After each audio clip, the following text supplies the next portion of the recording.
वो आखिरी बॉस अचानक से सामने आ गया और बस कुछ ही सेकंड्स में उसने इंसानियत के सबसे मजबूत और एलीट फाइटर्स को पल भर में खत्म कर दिया। चारों तरफ से घिरने के बाद हमारे मेन कैरेक्टर एमसी ने अपनी किस्मत को मान लिया था कि अब उसका अंत तय है। वो अपनी आंखें बंद कर लेता है, लेकिन तभी वो खूंखार मॉन्स्टर उसे घूरता है और बहुत ही प्यार से कहता है, डैडी। इससे पहले कि वो कुछ समझ पाता, वो मॉन्स्टर उसे निगल जाता है। पर कहानी यहाँ खत्म नहीं होती। जब उसकी आंखें खुलती हैं तो वो खुद को 10 साल पीछे अतीत में पाता है। और सिर्फ यही नहीं, वो सिस्टम की सबसे अजीब और रहस्यमयी hidden class guardian of fear को भी अवेकन कर चुका है। पहले वो सिर्फ एक बिना क्लास वाला कमजोर लड़का था जिसे लोग सिर्फ मॉन्स्टर्स का चारा बनाने के लिए इस्तेमाल करते थे। पर अब वो तबाही जिसने पूरी दुनिया को बर्बाद कर दिया था, वो उसकी प्यारी सी छोटी पेट डॉटर बन चुकी है। एक ऐसा अनबीटेबल बॉस जो अब उसके पर्सनल बॉडीगार्ड की तरह काम कर रहा है। वो सिस्टम के सारे रूल्स को तोड़ रहा है, भयानक बुरे सपनों को एक साथ मिलाकर एक कर रहा है और दूसरी दुनिया के खतरनाक बीस्ट्स की अपनी एक पूरी आर्मी बना रहा है। जिन लोगों ने अतीत में उसका मजाक उड़ाया था और उसे बेइज्जत किया था, अब उन्हें पता चलने वाला है कि असली खौफ आखिर होता क्या है। हमारी कहानी की शुरुआत होती है जहां हम अपने एमसी को डर के मारे पसीने से भीगा हुआ देखते हैं। उसके चेहरे का वो डर ही बता रहा है कि शुरुआत से ही हालात कितने ज्यादा खराब हो चुके हैं और मुश्किलें तो जैसे कम होने का नाम ही नहीं ले रही थीं। वो बेचारा ठीक से खड़ा भी नहीं हो पा रहा है और उसके हाथ लगातार कांप रहे हैं। हम उसे ब्लेम भी नहीं कर सकते क्योंकि वो चारों तरफ से उन लोगों की लाशों से घिरा हुआ है जिन्हें अभी अभी बेरहमी से मार दिया गया है। इस भयानक और अफरा तफरी वाले सीन में हमारी मुलाकात होती है हमारे एमसी अमिक लियो से, जो एक रूकी प्लेयर है और जिसके पास कोई भी क्लास नहीं है। ऐसा लग रहा है जैसे उसकी पूरी की पूरी पार्टी का सफाया हो चुका है और वो हमें बताना चाहता है कि आखिर ये सब हुआ कैसे। पर इससे पहले कि वो कुछ भी एक्सप्लेन कर पाए, उसे अपने चेहरे के सामने बार बार पॉपअप हो रही इन अजीब सी सिस्टम स्क्रीन्स को समझना होगा, जो किसी बहुत बड़े खतरे का अलर्ट लग रही हैं। हमारे हीरो को अच्छे से पता है कि वो बहुत बड़ी मुसीबत में फंस चुका है, पर उसे ये समझ नहीं आ रहा कि ये स्क्रीन इतनी तेजी से फ्लैश क्यों कर रही है। ये कोई एक या दो वार्निंग्स नहीं थीं, बल्कि सैकड़ों वार्निंग्स एक साथ आ रही थीं। सच में ये बहुत डरावना था। और फिर हमें पता चलता है कि आखिर ऐसा क्यों हो रहा था। उसके ठीक सामने एक बेहद ही अजीब सा क्रिएचर आ खड़ा हुआ था, परछाई जैसी दिखने वाली एक औरत जिसका फिगर एकदम किलर था और उसके बहुत सारे हाथ थे। सिस्टम के हिसाब से अब यहां से बाहर निकलने का कोई भी रास्ता नहीं बचा था। इस भयानक मुसीबत में अब वो पूरी तरह से अकेला पड़ चुका था। हालात को और भी ज्यादा डरावना बनाते हुए सिस्टम उस क्रिएचर की प्रजाति या उसका लेवल तक डिटेक्ट नहीं कर पा रहा था। हर एक चीज पर बस अननोन लिखा आ रहा था।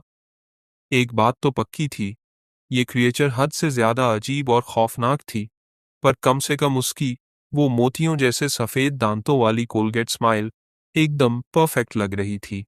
पर थोड़ा रुकिए दोस्तों, क्योंकि अब बारी है इस पूरी कहानी को समझने की। असल में करीब 10 साल पहले पैराडाइज हेवन नाम के एक गेम ने हमारी असल दुनिया की रियलिटी को ही ग्लिच कर दिया था और उस भयंकर घटना की वजह से हर जगह अचानक से डंजियंस और खूंखार मॉन्स्टर्स पैदा होने लगे और जो लोग इस तबाही में बच गए उन्हें प्लेयर्स का टाइटल दे दिया गया। आप तो जानते ही हैं, ये वही क्लासिक कहानी है जो हम सबने पहले भी कई बार सुनी है। इस पूरी सिचुएशन को थोड़ा और गहराई से समझने के लिए चलिए कहानी को कुछ घंटे पीछे रिवाइंड करते हैं। अगर सही से कहूं तो ठीक 2 घंटे पीछे। हम एक पूरी तरह से तबाह हो चुके इलाके में हैं जिसे अनइनहैबिटेबल जोन कहा जाता है।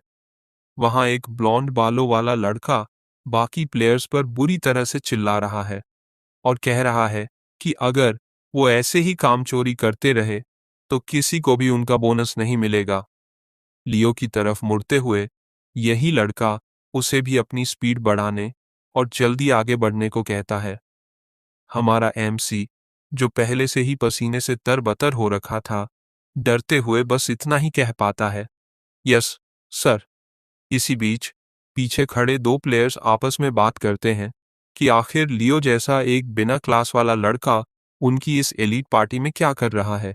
तभी दूसरा प्लेयर उसे समझाता है कि वो यहाँ सिर्फ इसलिए है क्योंकि वो इस खतरनाक इलाके से बचकर निकलने में एक एक्सपर्ट है। अपने चेहरे पर एक उदास और परेशान सा लुक लिए अमिक लियो अपने चश्मे को एडजस्ट करता है और मन ही मन सोचता है कि ये पूरी की पूरी सिचुएशन सच में कितनी बड़ी सिरदर्द है। फिर वो एक्सप्लेन करता है कि वो लोग इस वक्त एक बेहद यूनिक लेवल बी डंजन में हैं, जो अचानक से शहर के एक हॉस्पिटल में अपीयर हुआ था और आज तक कोई भी इसे क्लियर नहीं कर पाया है। इत्तेफाक से हमारा एमसी ठीक उसी इलाके में मौजूद था जब ये सब तबाही शुरू हुई थी।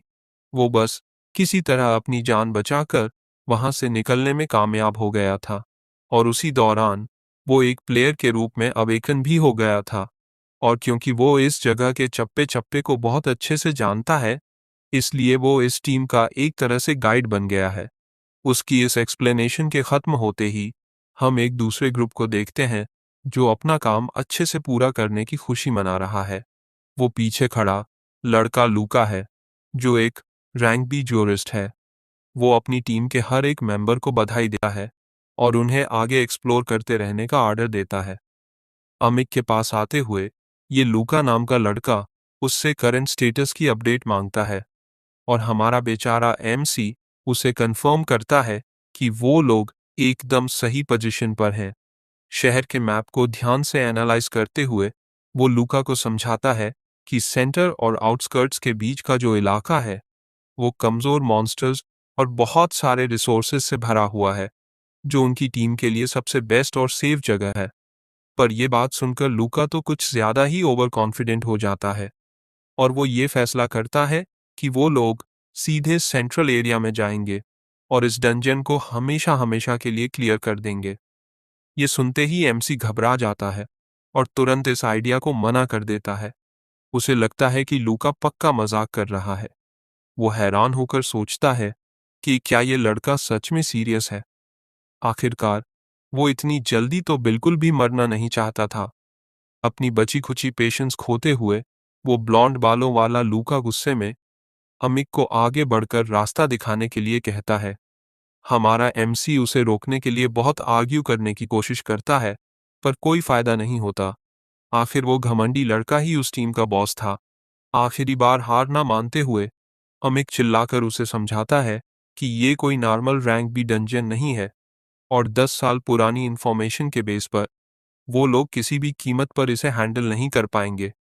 वो उन्हें सजेस्ट करता है कि उन्हें थोड़ा आराम से आगे बढ़ना चाहिए, पहले रिसोर्सेज और डेटा जमा करना चाहिए और कुछ मॉन्स्टर्स को अच्छे से एनालाइज करना चाहिए। लेकिन अचानक कोई चीज हवा में उड़ती हुई सीधे एमसी की तरफ आती है। Oh no! ऐसा लगता है जैसे लूका को उसका ये सजेशन बिल्कुल भी पसंद नहीं आया और उसने पलक झपकते ही उस बेचारे लड़के को उसकी गर्दन से दबोच लिया है और बिना किसी मेहनत के वो हमारे कमजोर से एमसी को हवा में उठा लेता है। एक बहुत ही डरावनी और धमकी भरी आवाज में लूका उससे कहता है कि वो यहाँ इस डंजन को क्लियर करने आया है, तो बेहतर होगा कि एमसी अपना मुंह बंद रखे और चुपचाप अपना काम करे। सीधे शब्दों में कहूं तो बस आगे चलकर उन्हें रास्ता दिखाए, क्योंकि आखिरकार उसकी औकात सिर्फ एक बिना क्लास वाले लूजर की ही है। सांस लेने के लिए बुरी तरह से तड़पते हुए हमारा एमसी कांपती आवाज में उससे माफी मांगता है। इसके बाद लूका उस लड़के को जमीन पर जोर से पटक देता है और उसे ये एकदम साफ कर देता है कि उसे इस टीम में सिर्फ उसके एस्केप एक्सपर्ट होने की वजह से रखा गया है और किसी भी चीज के लिए नहीं। बात को और ज्यादा बिगड़ने से बचाने के लिए हमारा एमसी सहमे हुए लहजे में कहता है कि ठीक है, वो टीम को सेंट्रल एरिया तक गाइड कर देगा। लेकिन जाहिर सी बात है, वो कोई बेवकूफ तो है नहीं कि अपनी जान दांव पर लगा दे। उसका असली प्लान तो यही था कि जैसे ही पहला मौका मिलेगा वो वहां से खिसक लेगा। पर शायद लूका ने उसके मन की बात पढ़ ली थी, क्योंकि उस जालिम ने अपनी चमचमाती हुई तलवार सीधे हमारे एमसी के चेहरे के सामने तान दी। अपनी खौफनाक और डरावनी आंखों से घूरते हुए वो अमिक से पूछता है कि क्या वो दिमाग में कोई खिचड़ी पका रहा है। वो उसे धमकी देता है कि वो चुपचाप सही से रास्ता दिखाए, क्योंकि वैसे भी वो किसी और काम का तो है नहीं। बुरी तरह से डरा हुआ एमसी उसी पल उसकी बात मान लेता है।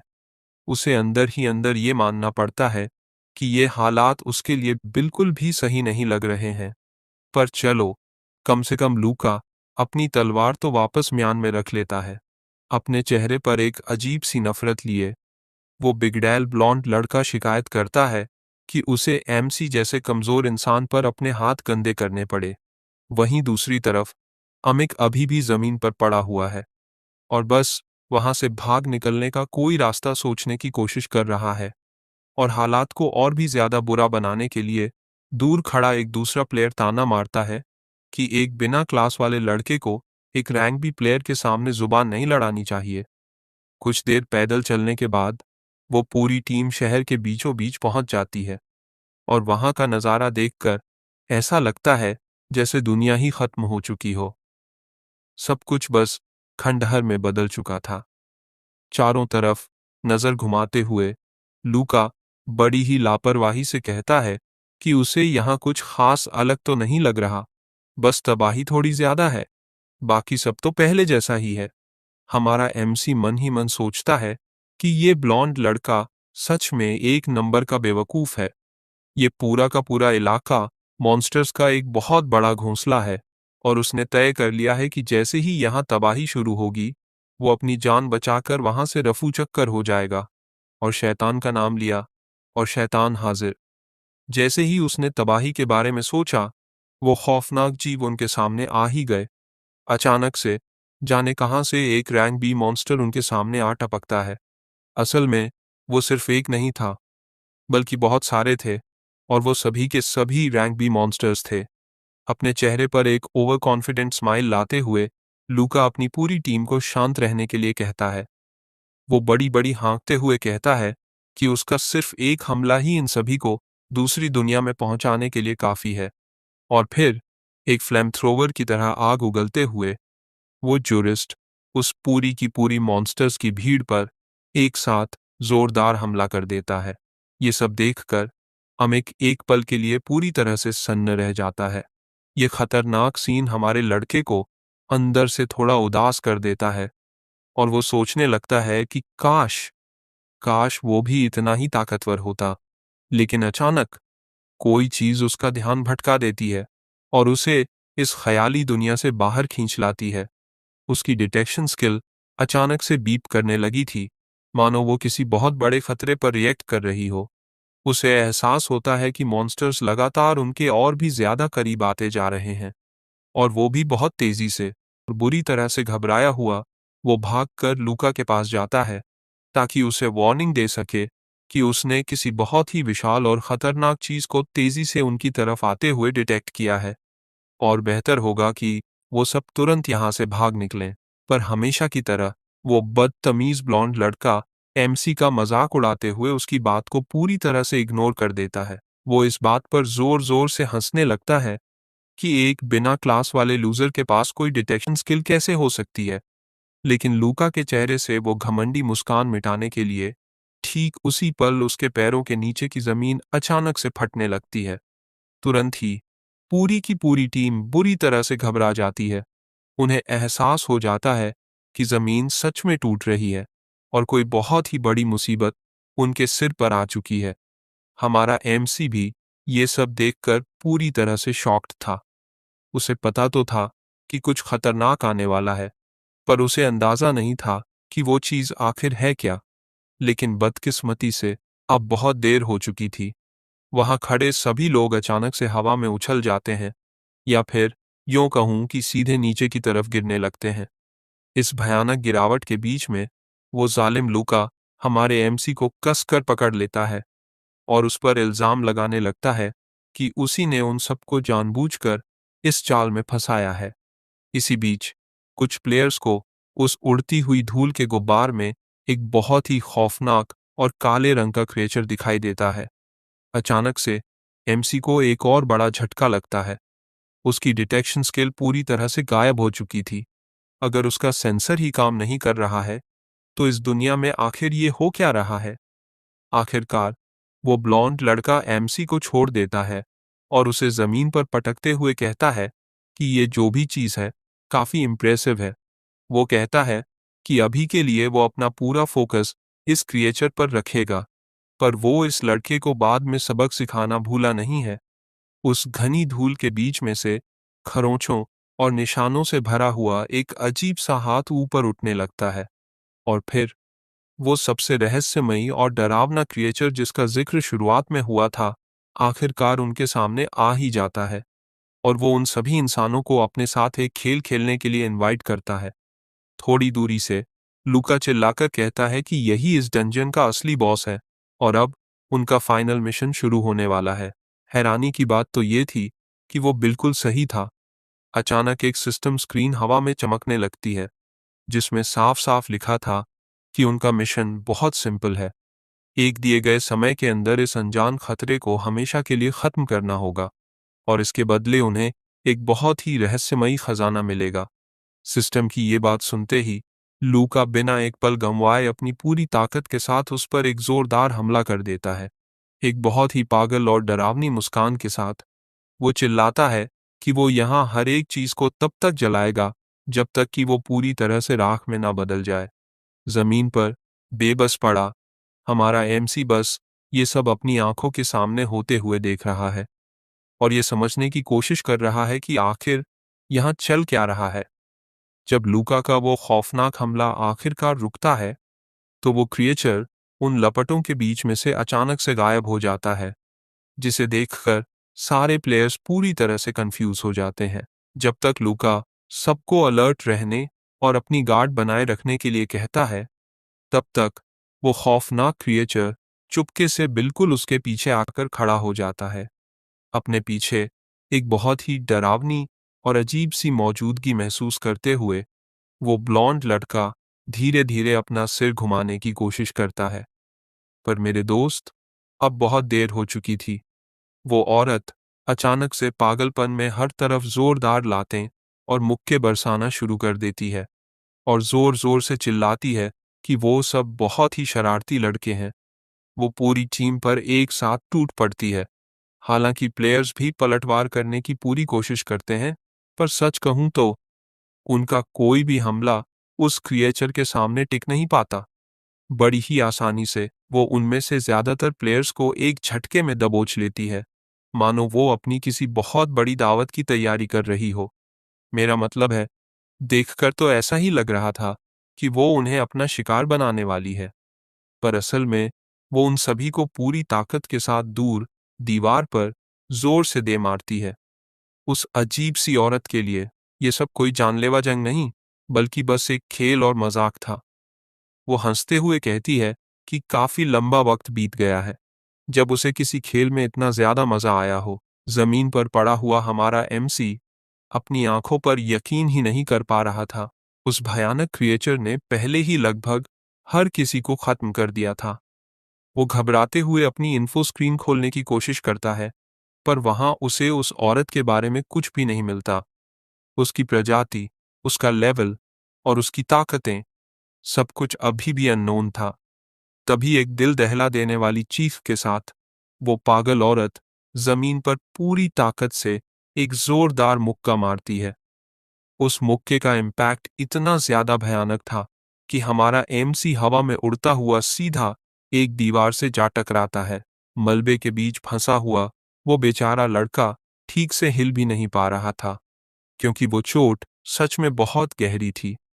वो खौफनाक क्रिएचर अब उन सभी प्लेयर्स की लाशों के ऊपर खड़ी थी, और तभी एमसी की जान हलक में आ जाती है जब वो औरत सीधे उसी की तरफ देखने लगती है।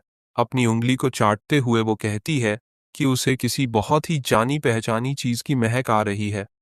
हमारा एमसी डर के मारे अंदर ही अंदर कांप रहा था और मन ही मन सोच रहा था कि प्लीज मैं नहीं, मुझे छोड़ दो। और फिर वो क्रिएचर उसके और भी करीब आ जाती है और बहुत ही प्यार से एमसी को डैडी कहकर बुलाती है। वो पूछती है कि क्या सच में ये वही है। ये सवाल सुनते ही हमारा बेचारा लड़का पूरी तरह से सुन्न पड़ जाता है। मतलब, क्या उसने सच में अभी उसे डैडी कहा? उसके दिमाग में ये बात बिल्कुल भी पल्ले नहीं पड़ रही थी। ये तो पूरी तरह से इम्पॉसिबल है कि उसकी इतनी बड़ी कोई बेटी हो। जब तक कि पिछले शनिवार बाथरूम में किए गए उसके उस अकेले वाले साइंस प्रोजेक्ट ने रेडिएशन के साथ मिलकर इस अजूबे को पैदा ना कर दिया हो। हालात को और भी ज्यादा खराब बनाते हुए वो क्रिएचर अभी भी वहीं खड़ी थी और लगातार उसे डैडी बुलाने की जिद कर रही थी। इतनी ज्यादा घबराहट के बावजूद एमसी सोचता है कि अगर सिचुएशन ऐसी ही है तो शायद वो इसी बात का फायदा उठाकर वहां से भाग निकलने का कोई रास्ता निकाल सकता है। लेकिन मानो उस छोटे से मॉन्स्टर ने उसके मन की बात पढ़ ली हो। वो कहती है कि भाग जाना सच में एक बहुत ही शानदार आइडिया है और यही सबसे बेस्ट सॉल्यूशन भी है। और फिर अपना मुंह एक बहुत ही डरावने और खौफनाक तरीके से पूरा खोलते हुए वो अपने डैडी को घर वापस आने के लिए कहती है। ये भयानक नज़ारा देखकर हमारा छोटा सा एमसी डर के मारे जोर जोर से चीखने लगता है। पर अब बहुत देर हो चुकी थी, क्योंकि उस क्रिएचर ने उसे दबोच लिया था और हमारा मेन कैरेक्टर निगल लिया गया। किसी अजीब से पोर्टल के अंदर गिरते हुए वो लड़का बस यही सोच रहा था कि किसी का खाना बनकर मरना इस दुनिया से विदा लेने का सबसे घटिया तरीका है। ठीक उसी पल उसके सामने एक सिस्टम विंडो चमकने लगती है, जो उस लड़के को एक सीक्रेट क्लास अनलॉक करने के लिए बधाई दे रही थी। उस क्लास का नाम था फियर गार्जियन। हमें ये तो मानना ही पड़ेगा यार कि ये नाम सच में बहुत ही ज्यादा औसम है। अगर इस क्लास की ताकत भी इस नाम जितनी ही कमाल की हुई तो हमारे छोटे से एमसी की लाइफ तो एकदम सेट हो जाएगी और शायद आखिरकार किस्मत उसका साथ दे ही दे। उस नोटिफिकेशन के ठीक बाद वो लड़का धीरे धीरे अपनी आंखें खोलने लगता है। धीरे धीरे उसे अपना खुद का हाथ दिखाई देने लगता है और वो पूरी तरह से कंफ्यूज था कि अभी अभी उसके साथ हुआ क्या है। जब उसे पूरी तरह से होश आता है तो हमारे हीरो को एहसास होता है कि वो वहीं है, एकदम सही सलामत और जिंदा। खुशी से उछलते हुए वो अपने पैरों पर खड़ा हो जाता है और तुरंत उस जगह को पहचान लेता है। वो वापस अपने ही घर में आ चुका था। सामने टीवी पर एक न्यूज़ एंकर गुड मॉर्निंग कह रहा था और सबसे बड़ी बात, वो आज की तारीख बता रहा था, 30 जनवरी साल 2100। अगर और भी सटीक तरीके से कहूं तो दोपहर के 4 बज रहे थे। ये खबर सुनते ही हमारे एमसी के होश उड़ जाते हैं, क्योंकि उसके हिसाब से पैराडाइज हेवन गेम के लॉन्च होने में अभी पूरे 5 घंटे बाकी हैं। इसका सीधा सा मतलब सिर्फ एक ही था कि वो समय में पूरे 10 साल पीछे आ चुका है। अरे वाह भाई, ये तो सच में एक बहुत ही शानदार खबर थी। उसे तो यकीन ही नहीं हो रहा था कि ये सब सच है। आखिरकार उस बेचारे लड़के को तो कोई अंदाजा ही नहीं था कि उसके पास ऐसी कोई गजब की स्किल भी मौजूद है। वो ऊपर वाले का शुक्रिया अदा करता है कि उसकी दुआएं कबूल हो गईं और अब से उसकी जिंदगी एकदम मक्खन की तरह स्मूथ चलने वाली है। कम से कम वो तो यही सोच रहा था, क्योंकि उसे लग रहा था कि अब कोई भी उसकी इस शांति को भंग करने वाला नहीं है। हाँ यार छोटे एमसी, मुझे तुम्हें ये बताते हुए सच में बहुत बुरा लग रहा है, पर मेरे पास तुम्हारे लिए एक बहुत ही बुरी खबर है। उस लड़के के होश तो तब उड़ जाते हैं जब वो देखता है कि वही पहले वाली खौफनाक क्रिएचर ठीक उसके पीछे खड़ी है और उसके चेहरे को देखकर साफ लग रहा था कि वो एक भूखे शेर जैसी भूख लेकर वहां आई है। उसी पल हमारा बेचारा छोटा सा एमसी डर के मारे सीधा फर्श पर गिर पड़ता है। बुरी तरह उसके मुंह से लार टपकने लगती है। वो छोटा सा मॉन्स्टर कहती है कि उसके पेट में चूहे कूद रहे हैं। अभी भी फर्श पर पड़ा हुआ एमसी और भी ज्यादा कंफ्यूज हो जाता है। वो सोच रहा था कि आखिर ये सब चल क्या रहा है, पर वो क्रिएचर उसके और भी करीब आती है और उसे सूंघते हुए कहती है कि इस लड़के में से बिल्कुल डैडी जैसी महक आ रही है। ओह भाई, एमसी को तुरंत एहसास हो जाता है कि वही पुरानी वाली सिचुएशन फिर से दोहराई जा रही है। सारे इशारे इसी तरफ थे कि वो एक बार फिर से निगला जाने वाला है।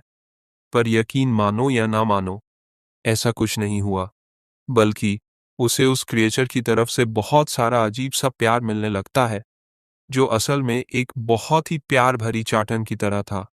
फिर वो अजीब सी फिगर एमसी से पूछती है कि आज डिनर में क्या है, क्योंकि सुजुको को बहुत जोरों की भूख लगी है। पूरी तरह से लार में सना हुआ एमसी बस यही सोच रहा था कि इस दुनिया में आखिर हो क्या रहा है और उसके खाना और भूख कहने का क्या मतलब है। जैसे ही वो औरत उसे नीचे रखती है, वो लड़का वहां से भाग खड़ा होता है और कहता है कि वो अभी उसके खाने के लिए कुछ बहुत ही बढ़िया सा बनाकर लाता है। और कुछ ही पलों बाद वो फ्राइड चिकन से भरी बहुत सारी बाल्टियां लेकर वापस आ जाता है। सुजुको, जिसने अपनी जिंदगी में ये चीज पहले कभी नहीं देखी थी, बड़ी ही मासूमियत से पूछती है कि ये क्या है। अपने चेहरे पर एक अजीब सी और घबराई हुई मुस्कान लिए हमारा छोटा सा एमसी कहता है कि ये सब सिर्फ और सिर्फ उसी के लिए है, सुजुको के लिए एक छोटा सा गिफ्ट।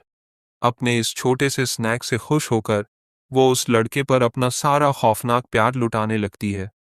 अपने मुंह में खाना भरे हुए वो यहाँ तक कह देती है कि वो अपने डैडी से बहुत प्यार करती है, क्योंकि वो उसके लिए सब कुछ करते हैं। हमारा छोटा एमसी बस इस बात पर यकीन नहीं कर पा रहा था कि उसके साथ क्या हो रहा है। ये पक्का कोई सपना ही होगा यार, इसके सच होने का तो कोई चांस ही नहीं है। आखिर इसके कितने चांस हैं कि कोई इंसान समय में 10 साल पीछे जाए, और वो भी सिर्फ एक मॉन्स्टर का डैडी बनने के लिए। पर चलो, इस दावत की शुरुआत करने के लिए हमारी छोटी सी सुजुको उस फ्राइड चिकन का एक टुकड़ा छक्कर देखती है। लेकिन जैसे ही वो लाजवाब स्वाद उसकी जीभ पर लगता है, भाई साहब, वो पूरी तरह से खुशी से पागल हो जाती है और देखते ही देखते बस कुछ ही सेकंड्स में वो सब कुछ छट कर जाती है। जब तक वो मजे से अपना खाना खा रही थी, हमारा एमसी अपना सिस्टम चेक करता है, जिसमें उसकी नई जॉब दिखाई दे रही थी, फियर गार्जियन, या अगर सीधे शब्दों में कहूँ तो एक मॉन्स्टर टेमर। उसका लेवल अभी एफ था, जिसका सीधा सा मतलब ये था कि एक नई क्लास मिलने के बाद भी उसकी शुरुआत इतनी भी ज्यादा ताकतवर नहीं है। इस पॉइंट पर आकर हमारा लड़का सोचने पर मजबूर हो जाता है कि क्या उसने ये जॉब सुजुको की वजह से ही अवेकन की है, क्योंकि स्क्रीन साफ साफ कंफर्म कर रही थी कि वो एक करप्टेड जॉम्बी डीप मॉन्स्टर है और वो इस वक्त बहुत ज्यादा भूखी है। उसकी सबसे मेन स्किल है प्रीडेशन, यानी शिकार करना। मतलब जब भी ये क्रिएचर किसी दूसरे मॉन्स्टर को खाती है, तो पूरे 30% चांस हैं कि वो उस टारगेट की स्किल को अपने अंदर एब्जॉर्ब कर लेगी। ये सब पढ़कर तो हमारा आमिक पूरी तरह से सन्न रह जाता है। अपनी इस इनकम्प्लीट हालत में भी वो पहले से ही एक रैंक भी बॉस है। वो बस इमेजिन ही कर सकता है कि अगर किसी चमत्कार से वो कभी पूरी हो गई, तो वो कितनी ज्यादा ताकतवर और खतरनाक बन जाएगी। यही सब सोचते हुए उसके दिमाग में एक ख्याल आता है कि सुजुको को टेम करने के बाद क्या वो इसी तरह दूसरे खौफनाक बॉसेस को भी अपना पालतू बना सकता है। लेकिन अपने ख्यालों में खोया हुआ वो लड़का ये देख ही नहीं पाता कि सुजुको ठीक उसके पीछे आ खड़ी हुई है, और सिचुएशन को और भी ज्यादा टेंशन वाला बनाने के लिए अचानक उसके ठीक सामने एक बहुत बड़ी सी वार्निंग पॉपअप होती है, जो उसे बता रही थी कि वो मॉन्स्टर अब हंगर और रेज, यानी भूख और गुस्से की हालत में जा चुकी है और इसका चार्ज परसेंटेज 50 पर पहुंच चुका था। अब हमारे छोटे एमसी को जल्दी से कुछ ना कुछ तो करना ही होगा। उस डरावनी वार्निंग के बावजूद सुजुको उतनी गुस्से में नहीं लग रही थी। वो बस एमसी को कसकर पकड़ लेती है और उसे प्यार से डैडी बुलाने लगती है। हाँ यार, सिस्टम खुद एक्सप्लेन करता है कि सुजुको के ट्रेड्स में से एक उसकी ये कभी खत्म ना होने वाली भूख है। वो अजीब सी छोटी बच्ची फिर से उसे चाटना शुरू कर देती है और उसे प्यार से वार्निंग देती है कि वो अभी भी बहुत भूखी है, और पूछती है कि अब वो आगे क्या खाने वाली है। इस हालात को देखकर एमसी को समझ आ जाता है कि फिलहाल के लिए सबसे बेस्ट चीज यही है कि वो किसी भी तरह बस उसे अच्छे मूड में रखे। उसके सिर पर प्यार से हाथ फेरते हुए वो बहुत ही शांत और सॉफ्ट आवाज में उसे समझाता है कि कभी कभी उसे थोड़ा सा सब्र रखना पड़ेगा। वो उसे तसल्ली देता है कि इतनी भी क्या जल्दी है, क्योंकि बहुत जल्द उसे वो सब कुछ मिलेगा जो वो खाना चाहती है, और वो भी छक कर। हमारा एमसी ये बात इतनी कॉन्फिडेंस के साथ इसलिए कह रहा था क्योंकि उसके दिमाग में पहले से ही एक बहुत ही शानदार प्लान सेट हो चुका था। वो अब एक बहुत ही अच्छे और केयरिंग डैडी की तरह बर्ताव करने वाला है, जो सुजुको की भूख मिटाएगा, और इसी बहाने वो कुछ खतरनाक डंजियंस को भी क्लियर कर लेगा। ये तो उसके लिए एकदम बाएं हाथ का खेल होने वाला है। अपने डैडी से इतना सारा प्यार और अटेंशन पाकर हमारी प्यारी सुजुको बेहद खुश हो जाती है। एमसी को समझ नहीं आता कि आखिर वो इतनी ज्यादा खुश क्यों हो रही है। आखिरकार उसने बस प्यार से उसके सिर पर हाथ ही तो फेरा था, पर अपनी इस खुशी और पागलपन के बीच में वो छोटी बच्ची एक बार फिर से उसे बहुत जोर से दबोच लेती है। लेकिन इस बार उसने इतने जोर से जकड़ा था कि हमारा बेचारा एमसी बुरी तरह से कुचला जा रहा था, और वो अपनी प्यारी बेटी से मिन्नतें करने लगता है कि प्लीज उसे नीचे रख दे, वरना आज तो वो पक्का मारा जाएगा। अचानक से पीछे चल रहे टीवी पर एक ब्रेकिंग न्यूज़ की अनाउंसमेंट होती है, जो उन दोनों का ही ध्यान अपनी तरफ खींच लेती है। जैसे ही वो न्यूज़ एंकर वो खबर बताने वाला होता है, तभी वो बुरी तरह से ग्लिच करने लगता है। ये सोचकर कि ऐसा तो हो ही नहीं सकता, वो लड़का भागकर सीधा खिड़की की तरफ जाता है, और अपने ठीक सामने एक डंजियन को अपीयर होते हुए देखकर वो बुरी तरह से चिढ़ जाता है और शिकायत करने लगता है कि ये सब तो बहुत जल्दी हो रहा है। ऐसा कैसे हो सकता है कि वो इतना बड़ा बदकिस्मत हो, वो भी अपनी इस दूसरी जिंदगी में। बाहर की तरफ वो पूरा का पूरा शहर एक बहुत ही डरावनी और अंधेरी जगह में बदलने लगा था। ये भयानक जगह अब एक ब्लैक फॉरेस्ट डंजियन बनने वाली थी, और जरा सोचिए, हमारा छोटा सा एमसी ठीक इसके बीचों बीच फंसा हुआ है। और इन सारी मुसीबतों के ऊपर एक और मुसीबत, हर तरफ एक बहुत ही अजीब और खौफनाक सी एनर्जी मैनिफेस्ट होने लगती है। उस भयानक एनर्जी के मैनिफेस्ट होते ही वो डरावना जंगल आखिरकार अपना असली रूप लेने लगता है। मानो हालात पहले से ही कम खराब थे। उस जंगल के साथ साथ वहां कई सारे बेहद ही अजीब और खौफनाक मॉन्स्टर्स भी दिखाई देने लगते हैं, जैसे कि सुजुको का वहां होना ही उनके लिए काफी नहीं था। ठीक उसी पल इस पूरी तबाही को ऑफिशियल करने के लिए एक सिस्टम विंडो हवा में पॉपअप होती है, जो अनाउंस कर रही थी कि ब्लैक फॉरेस्ट डंजियन ने पूरी तरह से मैनिफेस्ट होना शुरू कर दिया है। अचानक एक ऐसे मॉन्स्टर के सामने आ जाने पर, जो दिखने में बस एक बहुत बड़ी सी भयानक आंख की तरह था, हमारा छोटा एमसी डर के मारे बुरी तरह से पैनिक करने लगता है। पर मेरे दोस्त, आपको टेंशन लेने की कोई ज़रूरत नहीं है, क्योंकि उसके ठीक बगल में कोई ऐसा खड़ा है जो इस सिचुएशन को संभालने के लिए ज़रूरत से ज़्यादा कैपेबल है। ये देखकर कि वो भयानक मॉन्स्टर उसके प्यारे डैडी को परेशान कर रहा है, सुजुको गुस्से से पागल हो जाती है और उस मॉन्स्टर को वहां से दफा हो जाने के लिए कहती है। ठीक उसके बाद एक और नोटिफिकेशन स्क्रीन चमकती है, जो इस बात को कंफर्म कर रही थी कि एमसी अब उस विशाल आंख के जरिए किए गए पैरालिसिस वाले अटैक से पूरी तरह से आज़ाद हो चुका है। अपने चेहरे पर एक बहुत ही अजीब और पागलपन से भरी स्माइल लिए हमारी छोटी सी हीरोइन खुशी मनाने लगती है, और जोर जोर से चिल्लाकर कहती है कि उसने अपने डैडी को बचा लिया।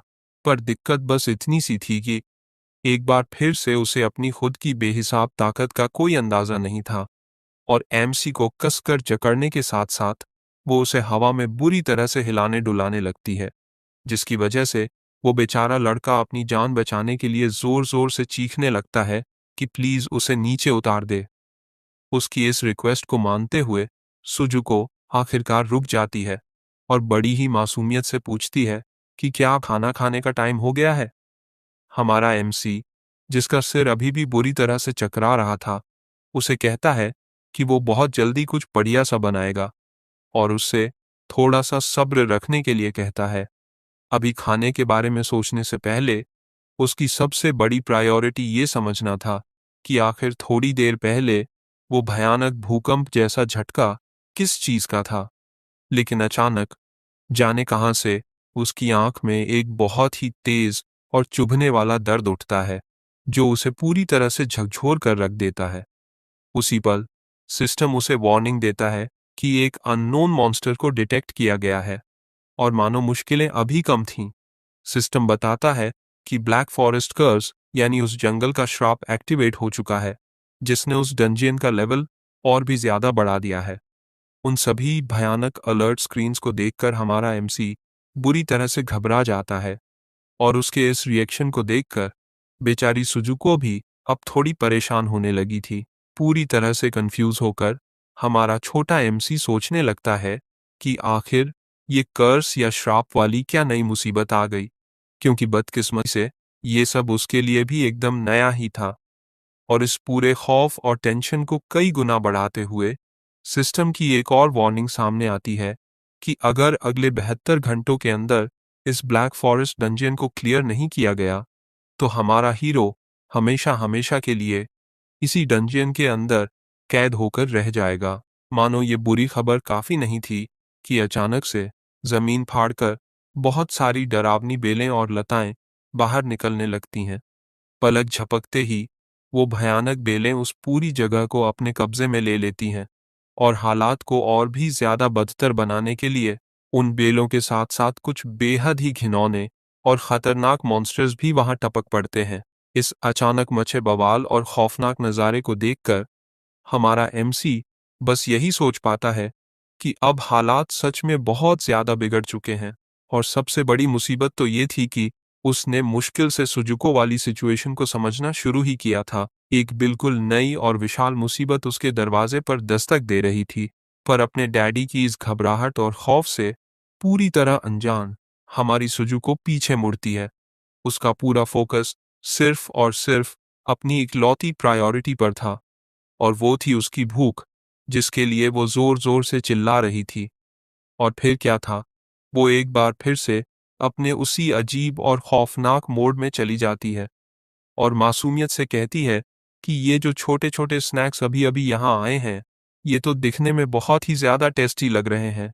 एकदम सही कहा छोटी मॉन्स्टर, मुझे तुम मॉन्स्टर्स को ये बताते हुए थोड़ा बुरा लग रहा है, पर तुमने पंगा लेने के लिए बिल्कुल ही गलत जगह और गलत इंसान को चुन लिया है। अपने सिर्फ एक ही जोरदार और अचूक वार से सुजुको पल भर में उन खतरनाक क्रिएचर्स में से कई हुओं का काम तमाम कर देती है।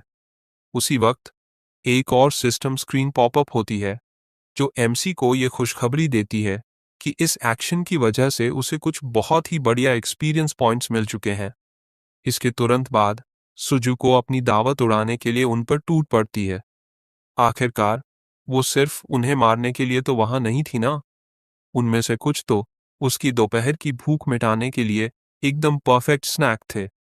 और इसी के साथ वो छोटा सा सिस्टम उसे बताता है कि सुजुको का हंगर लेवल एक बार फिर से भड़का गया है। हाँ यार, ऐसा लग रहा होता है जैसे उसकी भूख कुछ ऐसी है कि एक बार खाना शुरू किया तो फिर रुकने का नाम ही नहीं लेती। वो जितना ज्यादा खाती है उसकी भूख उतनी ही ज्यादा बढ़ती जाती है, और अब वो पूरी तरह से पागलपन वाले मोड में आ चुकी थी। जो भी चीज उसकी नजर के सामने आ रही थी वो उसे बस निगलती जा रही थी। और तभी वो छोटा सिस्टम एक बार फिर से स्क्रीन पर चमकता है, पर इस बार वो अपने साथ एक बहुत ही इंटरेस्टिंग खबर लेकर आया था। सुजुको ने अभी अभी एक ट्री योकाई को निगला था, और इसी के साथ उसने अगले 20 मिनट के लिए वाइल्ड कन्वर्जन नाम की एक कमाल की स्किल हासिल कर ली थी। पर अगर सच कहूं तो हमारी सुजुको को अपनी इस नई स्किल से कोई लेना देना नहीं था। उसके लिए जो चीज सच में मायने रखती थी वो थी अपनी इस शानदार दावत को जारी रखना और उन सभी छोटे छोटे मॉन्स्टर्स को अपने पेट के अंदर ठूंसना। जमीन पर एक और जोरदार मुक्का मारते हुए वो एक और मॉन्स्टर को हमेशा के लिए सुला देती है और साथ ही जोर से कहती है कि ये तो सच में बहुत ही ज्यादा टेस्टी हैं। इस अजीब और खौफनाक नज़ारे को देखकर हमारे एमसी के दिमाग की बत्ती अचानक से जल जाती है। कम से कम अब जाकर उसे ये बात समझ आ जाती है कि सुजुको दूसरे मॉन्स्टर्स को निगल कर अपनी इस भयानक भूख को मिटा सकती है। और फिर एक बहुत ही बड़ी राहत की सांस लेते हुए सिस्टम आखिरकार ये कंफर्म कर देता है कि सुजुको का हंगर मीटर अब पूरी तरह से फुल हो चुका है। अब थोड़ा सा शांत होने के बाद अमिक ये सोचने लगता है कि उसे किसी भी तरह इस श्राप या कर्ज से निपटने का कोई ना कोई रास्ता तो खोजना ही पड़ेगा, क्योंकि सबसे अजीब बात तो ये थी कि उसे अपनी पिछली जिंदगी में ऐसा कुछ भी याद नहीं आ रहा था। यहाँ तक कि वो इस ब्लैक फॉरेस्ट डंजियन को बहुत अच्छे से पहचानता है, जिसे असल में नारस नाम के शहर में अपीयर होना था। पर दिक्कत ये है कि उसकी यादों के हिसाब से इस वक्त उसे साकुराडा शहर में होना चाहिए था। इस बारे में थोड़ा और गहराई से सोचने के बाद वो लड़का सिर्फ एक ही नतीजे पर पहुंच पाता है। इस बार जो सबसे बड़ा बदलाव हुआ है वो ये है कि सुजुको उसके साथ है, और उसकी इसी बात को साबित करते हुए वो छोटी बच्ची मॉन्स्टर का एक छोटा सा टुकड़ा अपने प्यारे डैडी को खाने के लिए ऑफर करती है। पर ज़ाहिरा तौर पर हमारा एमसी बहुत ही प्यार और इज्जत के साथ उसे मना कर देता है, ताकि उस छोटी बच्ची का दिल ना टूटे और वो परेशान ना हो। इस प्यारे से सीन को देखते हुए एमसी के दिमाग में एक बहुत ही डरावनी और खौफनाक थ्योरी आती है। क्या ऐसा हो सकता है कि ये डंजियन खुद को एक बिल्कुल ही अलग तरीके से मैनिफेस्ट कर रहा हो, सिर्फ और सिर्फ सुजुको को खत्म करने के लिए? इस पूरे खेल को समझते हुए उसे एहसास होता है कि क्योंकि ये डंजियन सुजुको का सीधे तौर पर सामना नहीं कर सकता, इसलिए ये कमबख्त डंजियन उसके मास्टर को अपना शिकार बना रहा है। सीधे शब्दों में कहूं तो खुद एमसी को। अब जाकर उसे सारी बातें समझ आने लगती हैं। यही वो वजह थी कि इस डंजियन ने इस सो कॉल्ड कर्स या श्राप का सहारा लिया, और अब समय बहुत तेजी से बीत रहा था। वो लड़का अपने दिमाग के घोड़े दौड़ाने लगता है, क्योंकि उसके पास इस डंजन को क्लियर करने या यहाँ से जान बचाकर भाग निकलने के लिए सिर्फ और सिर्फ 72 घंटे का ही वक्त था। हताश होकर फर्श पर गिरते हुए वो पूरी तरह से निराश हो जाता है और सोचने लगता है कि वो और सुजुको इस भयानक ब्लैक फॉरेस्ट का सामना कैसे करेंगे, जो असल में एक बहुत ही विशाल और ना खत्म होने वाली भूल भुलैया है। और इन सब चीज़ों को और भी ज़्यादा उलझाने के लिए उसका इस तरह ज़मीन पर गिरना कोई एक्सीडेंट नहीं था, क्योंकि उसके ठीक नीचे मौजूद कोई बहुत ही खौफनाक चीज़ अचानक से फर्श को फाड़कर बाहर निकलने की कोशिश कर रही थी। अब जाकर हालात सच में बेकाबू हो चुके थे। उसके ठीक नीचे से दो भयानक मॉन्स्टर्स बाहर निकलते हैं, और सबसे डरावनी बात तो ये थी कि उन दोनों के बीच में एक बहुत बड़ी सी आंख दिखाई दे रही थी। क्या ऐसा हो सकता है कि कोई जासूस वहां बैठकर हमारे एमसी पर नजर रख रहा हो? इस अचानक आई मुसीबत को देखकर हमारी प्यारी सुजुको फुल ऑन बीस्ट मोड में आ जाती है, और उसके चेहरे का गुस्सा बता रहा था कि वो सच में बहुत ज्यादा भड़क चुकी है। अपने डैडी की जान बचाने के लिए वो बिना एक पल सोचे अपनी उस नई स्किल वाइल्ड कन्वर्जन को एक्टिवेट कर देती है। इस नई और खौफनाक ताकत के साथ उसका पूरा शरीर डरावनी बेलों के एक गुच्छे में बदल जाता है। खुद पर बहुत ज्यादा प्राउड फील करते हुए सुजुको को एहसास होता है कि उसकी ये नई स्किल सच में बहुत ज्यादा औसम है। छोटे एमसी को अपने करीब खींचते हुए वो प्यार से पूछती है कि क्या वो ठीक है, और वो लड़का एक बड़ी सी राहत की सांस लेते हुए कहता है कि हाँ, वो एकदम ठीक है। यहाँ तक कि वो उसकी तारीफ भी करता है कि उसने बहुत ही शानदार काम किया है, क्योंकि एमसी को सच में अंदाजा नहीं था कि ऐसा कुछ होने वाला है। इस पूरे सीन को ध्यान से देखते हुए अमिक सोचने लगता है कि ये प्रीडेशन वाली स्किल सच में एक गेम चेंजर है। वो बस इमेजिन ही कर सकता है कि ये छोटी सी मॉन्स्टर कितनी ज्यादा तबाही मचाएगी जब इसके पास ऐसी ढेरों खतरनाक एबिलिटीज आ जाएंगी। लेकिन उसके इन ख्यालों को बीच में ही काटते हुए उन मॉन्स्टर्स की बॉडी अचानक से तेजी से चमकने लगती है। उसी पल वो पूरी ताकत से सुजुको को चिल्लाकर कहता है कि वो सावधान रहे और उस तेज रोशनी से दूर हट जाए। पर ऐसा लग रहा था कि अब बहुत देर हो चुकी थी, क्योंकि एक बहुत ही भयंकर धमाका उनके आसपास की हर एक चीज को निगल लेता है। उस विशाल धमाके के बाद नारुसे शहर में उस ब्लैक फॉरेस्ट को आए हुए पूरे 24 घंटे बीत चुके हैं। भीड़ के बीचों बीच हम एक ब्लॉन्ड बालों वाले लड़के को हीरो बनने की एक्टिंग करते हुए देखते हैं, जो हर किसी से कह रहा है कि उन्हें डरने की कोई जरूरत नहीं है, क्योंकि वो इन दुश्मनों की कमजोरी जानता है। थोड़ा करीब से देखने पर ये कोई हैरानी की बात नहीं थी कि वो कोई और नहीं बल्कि वही जालिम लूका था। 10 साल अतीत में होने के बावजूद वो अभी भी अपनी उन्हीं पुरानी हरकतों पर उतरा हुआ है, जैसे वो यहाँ का सबसे बड़ा बॉस हो और हर किसी पर अपना हुक्म चलाने की कोशिश कर रहा है। जब वो लोगों को ऑर्डर देने की कोशिश कर रहा था, तभी बहुत सारे आम लोग जान बचाने के लिए बुरी तरह से इधर-उधर भागने लगते हैं। बाप रे! ऐसा लग रहा है कि हालात सच में बहुत ज्यादा बिगड़ चुके हैं, क्योंकि अब खुद लूका भी थोड़ा घबराया हुआ लग रहा है। इस बार जो मॉन्स्टर सामने आया था, वो तो एक बिल्कुल ही अलग लेवल का था। जाने कहां से एक बहुत ही विशाल रैंक टू क्रिएचर अचानक से वहां आ टपकता है। उसे देखकर बाकी के सारे लोग बुरी तरह से पैनिक करने लगते हैं और कहते हैं कि ये मॉन्स्टर तो बाकी सभी मॉन्स्टर्स से बिल्कुल ही अलग और खतरनाक है। ऊपर खड़े होकर लूका सभी को शांत होने के लिए कहता है और उन्हें तसल्ली देता है कि इस सिचुएशन को संभालने का एक रास्ता है। और इसी के साथ वो पागल लड़का उस मॉन्स्टर का ध्यान अपनी तरफ खींचने के लिए जोर जोर से चिल्लाने लगता है, या फिर यूं कहूं कि वो उस मॉन्स्टर का नहीं बल्कि किसी और का ध्यान अपनी तरफ खींच चाहता था। उसकी इस आवाज का जवाब देते हुए एक बहुत ही रहस्यमयी और ताकतवर लड़की पूरी स्पीड से उस मॉन्स्टर की तरफ बढ़ती है और एक सीधे और सटीक वार के साथ वो उस क्रिएचर पर एक बहुत ही जोरदार हमला करती है। धूल और धुएं के बीच से हमें एहसास होता है कि वो एक लड़की है और उसके हाथों में किसी तरह की एक रे गन है। यहाँ मौजूद ये शानदार हीरोइन और कोई नहीं बल्कि हायाशी मिकी है, जो एक रैंक एफ जूरिस्ट है। जैसे ही धूल थोड़ी छंटती है, वो हैरानी से सोचती है कि क्या वो सच में कोई रैंक टू मॉन्स्टर था। ऐसा लग रहा था कि भले ही वो क्रिएचर बहुत ताकतवर था, पर मिकी के लिए वो बस किसी बच्चों के खेल जैसा आसान था। अपना ये दांव सही पड़ते देख लूका भीड़ से चिल्लाकर कहता है कि अगर वो सब उसके पीछे चलेंगे तो उनकी जीत पक्की है। अपने आसपास मिकी जैसी इतनी ताकतवर रक्षक को देखकर जाहिरा तौर पर हर कोई बिना सोचे समझे उसके ऑर्डर्स को मानने वाला था। इस पूरे नज़ारे को देखकर मिकी मन ही मन सोचती है कि लूका में सच में लोगों को अपनी बातों में फंसाने और मनाने का एक गजब का टैलेंट है।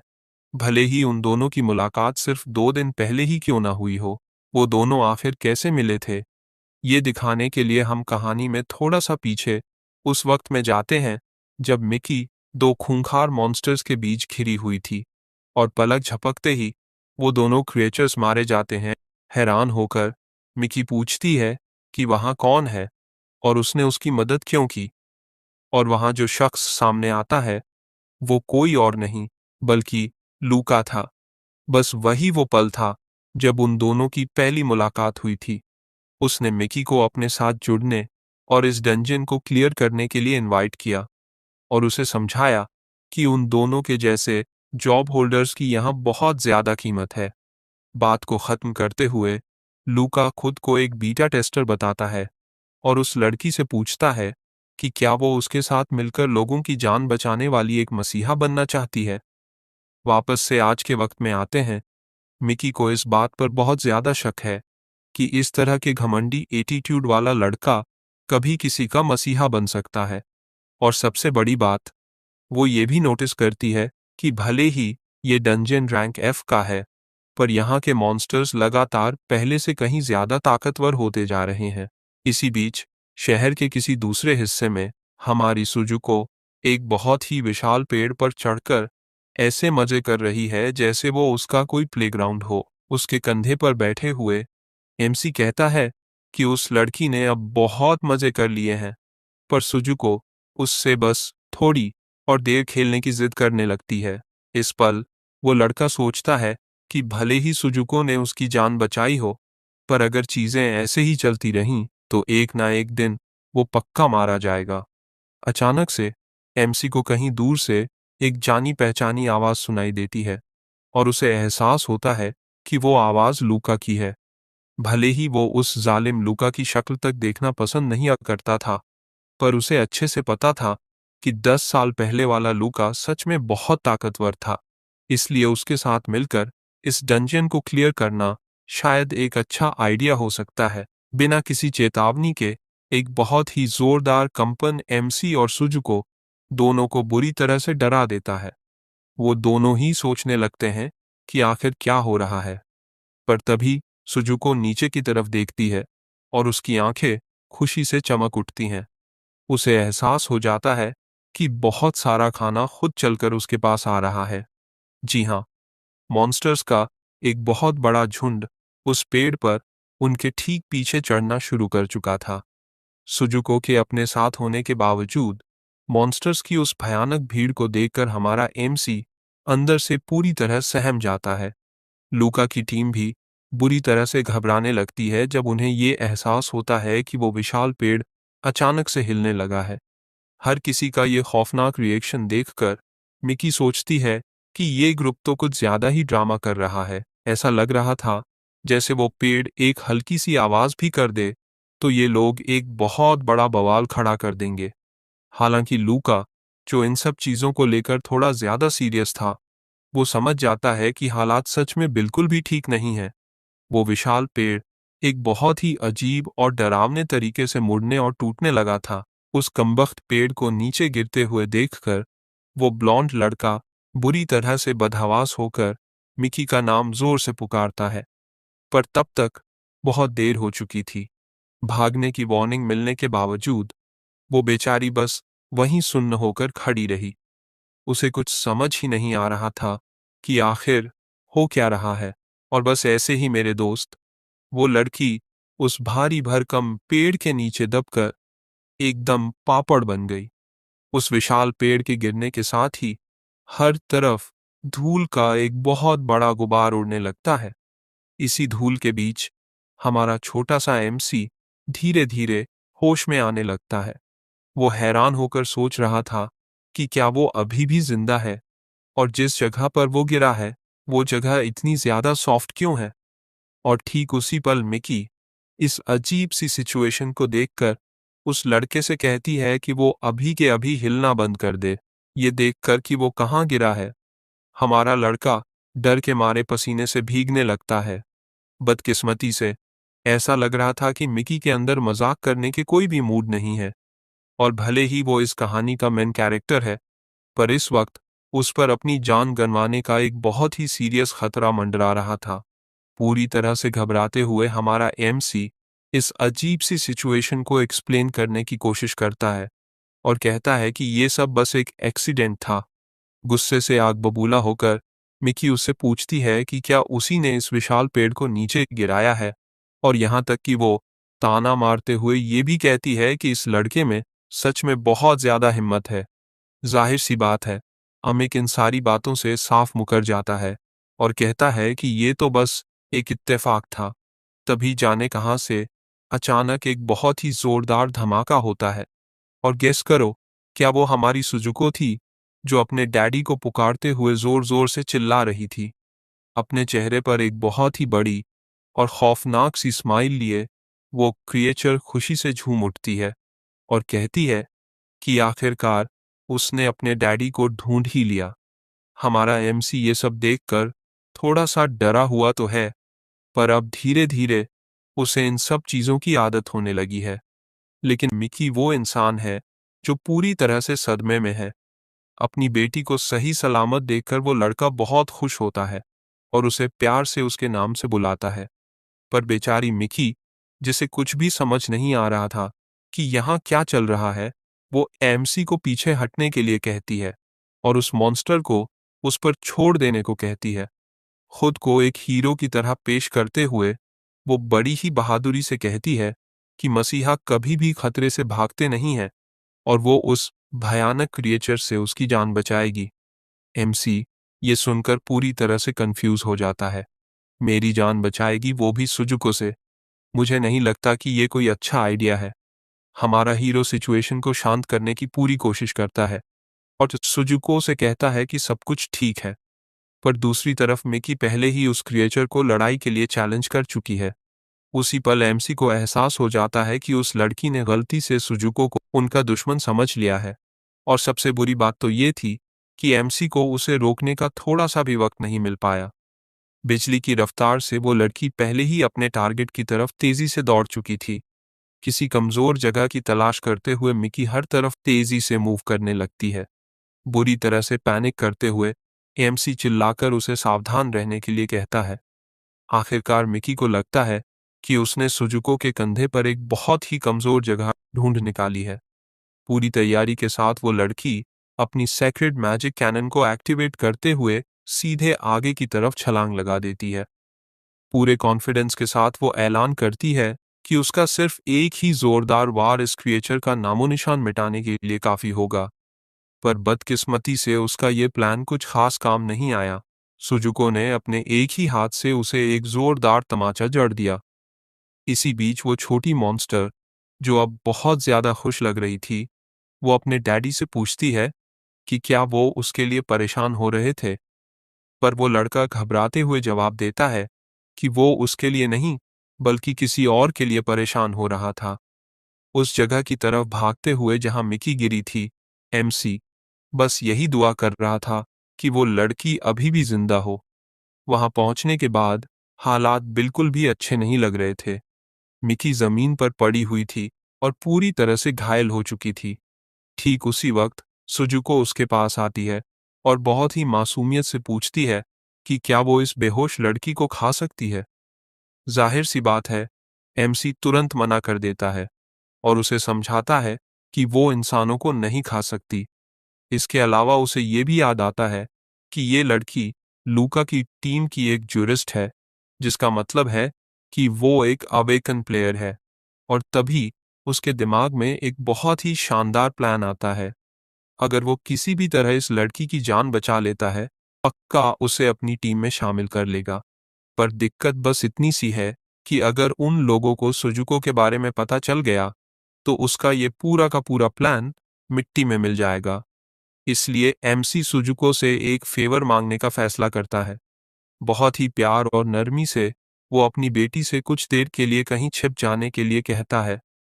थोड़ी सी हैरान होते हुए वो क्रिएचर पूछती है कि ऐसा क्यों, और एमसी उसे जवाब देता है कि ऐसा इसलिए ताकि वो उसके लिए कुछ बहुत ही टेस्टी खाने की चीजें ढूंढ सके। और अगर हम फिर से ध्यान से देखें, तो वो रहस्यमयी आंख अभी भी वहीं हवा में तैर रही थी। उसे पूरी तरह से मनाने के लिए वो वादा करता है कि अगर वो बहुत ही अच्छे से छिप जाएगी, तो वो बाद में उसे खाने के लिए कुछ बहुत ही लाजवाब चीज देगा। ये सुनते ही वो तुरंत एक्साइटेड हो जाती है और गायब होना शुरू कर देती है, और साथ ही वादा करती है कि वो बहुत अच्छे से छिपेगी। एमसी कहता है कि वो बिल्कुल यही चाहता है कि वो एक अच्छी बच्ची की तरह वहां उसका इंतजार करे। सुजुको के खुद को छिपाते ही हवा में तैर रही वो रहस्यमयी आंख भी धीरे धीरे कमजोर पड़ने लगती है। सिस्टम यहां तक कि अनाउंस भी कर देता है कि उस शराब का असर अब बहुत ही हद तक कम हो चुका है। ये सब देखकर उस लड़के को ये बात पूरी तरह से समझ आ जाती है कि ये सब सिर्फ इसलिए हुआ क्योंकि सुजुको ने खुद को छिपा लिया था। तो वो एक बिल्कुल नया प्लान बनाता है। सुजुको को छिपाकर रखना है, लूका को डंजियन के बॉस को ढूंढने देना है, और फिर सही मौका देखकर उसे हराने के लिए अपने इस क्रिएचर का इस्तेमाल करना है। अपनी इस स्ट्रैटेजी को एक पल के लिए साइड में रखते हुए हम देखते हैं कि मिकी को आखिरकार होश आ रहा है। वो अभी भी बहुत ज्यादा कंफ्यूज है, पर धीरे धीरे वो अपनी सुध-बुद्ध वापस पा रही है। अपने सिर में एक बहुत ही भयंकर दर्द महसूस करते हुए उस मलबे के बीच में उठकर बैठ जाती है और ये समझने की कोशिश करती है कि आखिर यहाँ हुआ क्या था। बहुत ही ज्यादा खुश होने का नाटक करते हुए एमसी कहता है कि उसे होश में देखकर बहुत अच्छा लगा। उलझन में पड़ी हुई वो लड़की पूछती है कि वो मॉन्स्टर कहाँ गया।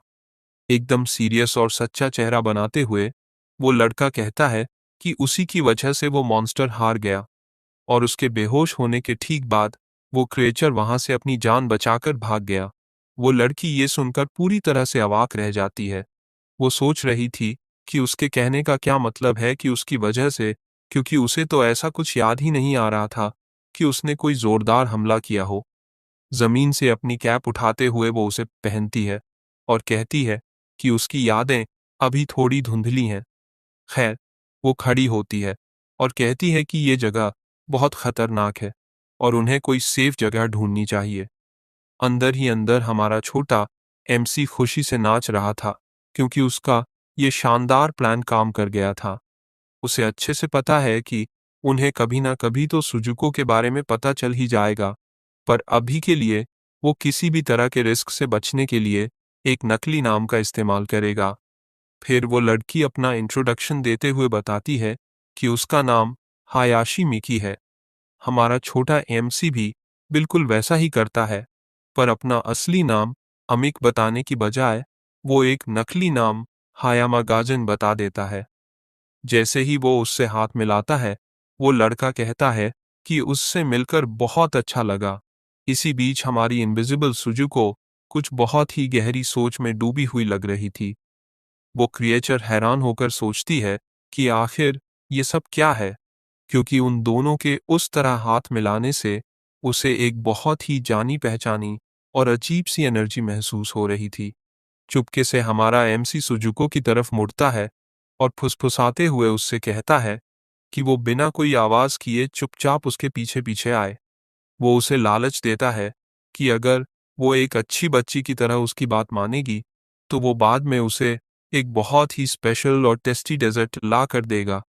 अब भाई, खाने का नाम सुनते ही हमारी सुजुको भला कहाँ पीछे रहने वाली थी, वो तुरंत इस बात के लिए मान जाती है।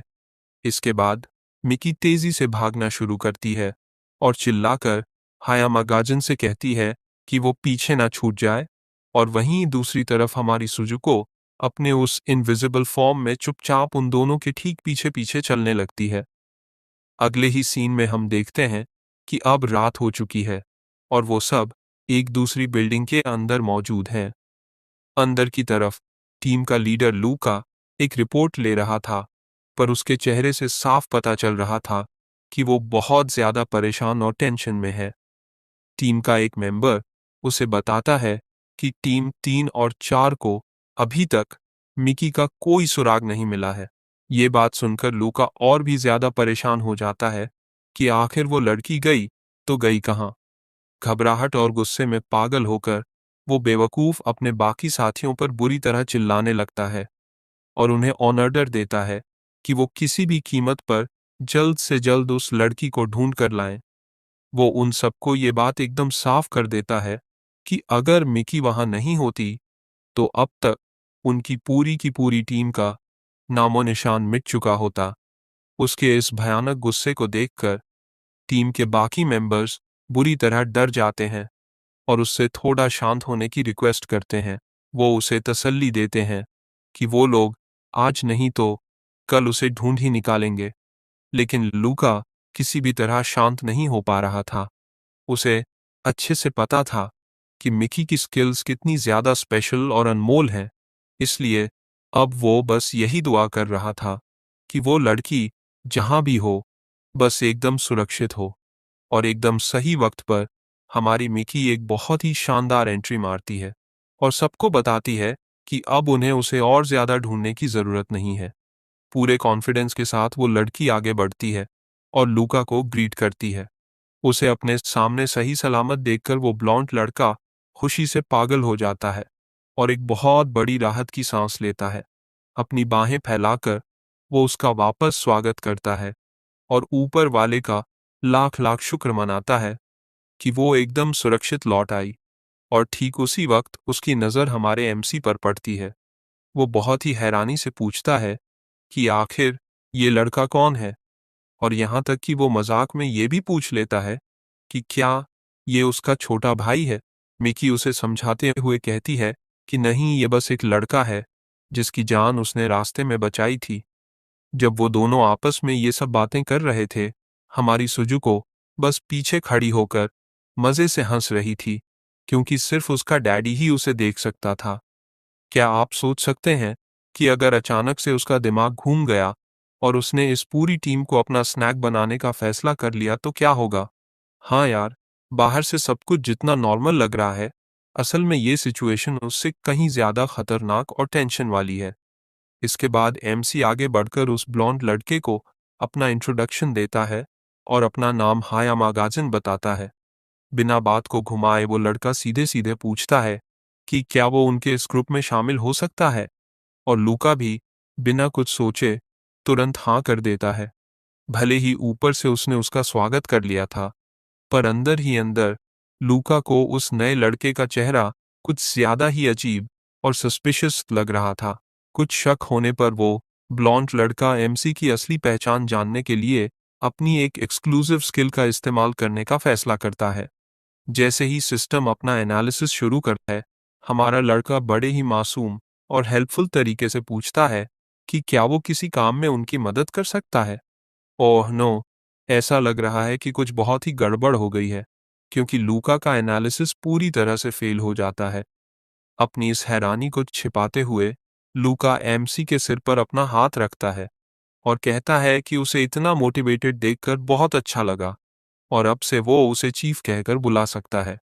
ठीक उसी पर लूका के सामने एक सिस्टम नोटिफिकेशन पॉपअप होता है, जो उसे बताता है कि उसकी क्वेरी फेल हो चुकी है और उस टारगेट की पहचान करना पूरी तरह से इम्पॉसिबल है। हमारा एमसी बहुत ही ज्यादा एक्साइटमेंट के साथ अपने इस नए चीफ को एक्सेप्ट कर लेता है, पर अंदर ही अंदर लूका गुस्से से उबल रहा था कि आखिर वो इस लड़के की इंफॉर्मेशन क्यों नहीं देख पा रहा है। अपनी हार न मानते हुए लूका एक बार फिर से कोशिश करता है। वो बार बार ट्राई करता है, पर हर बार उसे सिर्फ और सिर्फ फेलियर ही मिलता है। वो बाहर से खुद को एकदम कूल और नॉर्मल दिखाने की पूरी कोशिश कर रहा था, पर अंदर ही अंदर वो बुरी तरह से परेशान और घबराया हुआ था। ये पूरी की पूरी सिचुएशन उसके लिए एकदम नई और बहुत ही अजीब थी, और हालात को और भी ज्यादा बदतर बनाने के लिए उसकी नोटिफिकेशन स्क्रीन पूरी तरह से ग्लिच करने लगती है, जो साफ साफ इस बात का इशारा था कि कुछ तो बहुत ही भयानक गड़बड़ है। डर के मारे पसीने से भीगा हुआ लूका बस यही सोच रहा था कि आखिर उसकी इतनी कमाल की स्किल बार बार फेल क्यों हो रही है। इस दुनिया में आखिर ऐसा क्या हो रहा है जो उसकी समझ से बाहर है। तभी अचानक वो घमंडी लड़का अपने घुटनों के बल जमीन पर गिर पड़ता है, जिसे देखकर हमारा एमसी पूरी तरह से कंफ्यूज हो जाता है। एक बहुत ही भयंकर और ना बर्दाश्त होने वाले सिरदर्द के साथ लूका बस वहीं पड़ा रहता है। उसे कुछ भी समझ नहीं आ रहा था कि आखिर उसके साथ ये हो क्या रहा है। बाप रे, ऐसा लगता है जैसे पूरी बाजी ही पलट गई है। उस जालिम ने बस एक पल के लिए सुजुको की एक झलक देख ली थी, और उस खौफनाक क्रिएचर ने उसे एक बहुत ही साफ और डरावना मैसेज दिया था कि जासूसी करना बंद कर दो। ये भयानक नज़ारा उस ब्लॉन्ड लड़के को अंदर तक डरा देता है, और वो खौफ के मारे बुरी तरह चीखने लगता है। इस पूरे सीन को देखकर वहां खड़ी पूरी टीम के होश उड़ जाते हैं, क्योंकि उन्हें तो बस यही दिख रहा था कि उनका बॉस अचानक से जमीन पर गिर पड़ा है। मिकी हैरानी से सोचती है कि आखिर इसे अचानक क्या हो गया, पर लूका अभी भी वहीं पड़ा हुआ था। वो पूरी तरह से सदमे में था, क्योंकि सुजुको की वो डरावनी इमेज अब तक वहां से गायब हो चुकी थी। हमारा एमसी तुरंत सारी बात समझ जाता है कि ये सब सुजुको का ही किया धरा है, जो बाद में खुद भी ये बात मान लेती है कि उसने बस उस लड़के को थोड़ा सा डराया है। और तभी अचानक से एक बहुत ही कान फाड़ देने वाले धमाके की आवाज उन सभी का ध्यान अपनी तरफ खींचती है। बिना एक भी पल बर्बाद किए पूरी टीम के मेंबर्स बाहर की तरफ भागते हैं, ताकि देख सकें कि आखिर हुआ क्या है। बाहर पहुंचते ही उनका सामना एक बहुत ही विशाल और भयानक धमाके से होता है। उस घने धुएं के बीच से लूका और बाकी लोगों को एहसास होता है कि पास वाली फैक्ट्री में एक बहुत बड़ा ब्लास्ट हुआ है। पर सबसे बड़ा सवाल तो ये था कि आखिर इस धमाके की वजह क्या थी। उस तरफ आखिर चल क्या रहा है।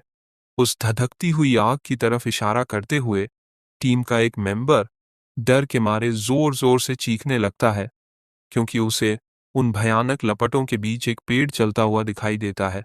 जैसे जैसे हालात और भी ज्यादा खराब होने लगते हैं, सुजुको एमसी से पूछती है कि क्या उन्हें यहां से भागना चाहिए, पर वो उसे थोड़ी देर रुकने के लिए कहता है, क्योंकि उसकी डिटेक्शन स्किल्स अभी भी एक्टिव थीं। अपनी इस ताकत का इस्तेमाल करते हुए वो लड़का नोटिस करता है कि सारे मॉन्स्टर्स बहुत ज्यादा घबराए हुए और गुस्से में हैं, पर वो ये पता नहीं लगा पा रहा था कि आखिर ये सब हो किस वजह से रहा है। और इन सब के बीच सबसे बड़ी मुसीबत तो ये थी कि वो आग लगातार फैलती जा रही थी, जो हर गुजरते सेकंड के साथ और भी ज्यादा बड़ी और खतरनाक होती जा रही थी।